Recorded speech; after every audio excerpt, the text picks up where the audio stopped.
ગુજરાતના મૃદુ અને મક્કમ મુખ્યમંત્રી આદરણીય ભૂપેન્દ્રભાઈ પટેલ સાહેબે આણંદની નગરપાલિકાને મહાનગરપાલિકાનો જ્યારે નિર્ણય કર્યો ત્યારે આજે આણંદ મહાનગરપાલિકાની રચના થયા બાદ ઐતિહાસિક કહી શકાય તેવું અધધ બજેટ 1055 કરોડનું બજેટ ફાળવવામાં આવ્યું છે। આ બજેટથી આણંદનો મહાનગરપાલિકાનો જે 85 સ્ક્વેર કિલોમીટરનો જે વિસ્તાર છે એ વિસ્તારમાં ભૌગોલિક રીતે તમામ સુવિધાઓ એક વર્લ્ડ કક્ષાનું એક મહાનગરપાલિકા બને તેના માટેના સંપૂર્ણ પ્રયાસો અમારા દ્વારા સાંસદશ્રી દ્વારા તથા નગરજનો દ્વારા જે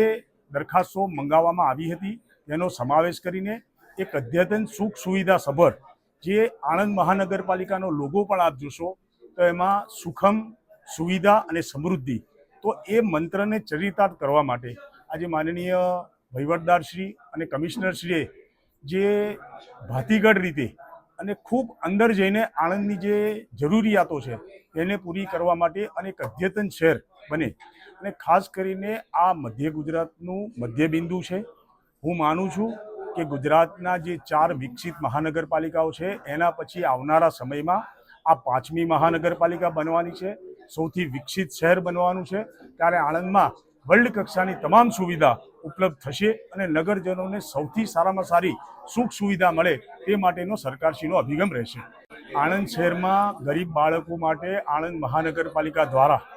શિક્ષણ સમિતિ દ્વારા એક ઇંગ્લિશ મીડિયમ સ્કૂલની મારી માગણી હતી તે પણ આજે સ્વીકારવામાં આવી છે। સાથે સાથે મને કહેતા આનંદ થાય છે કે આણંદ એક ઔદ્યોગિક નગર તરીકે વિકસી રહ્યું છે ત્યારે આણંદમાં એક નવો અદ્યતન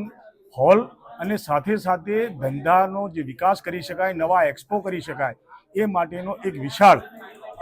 કન્વેન્શન સેન્ટર પણ આમાં અમે સમાવેશ કરેલ છે।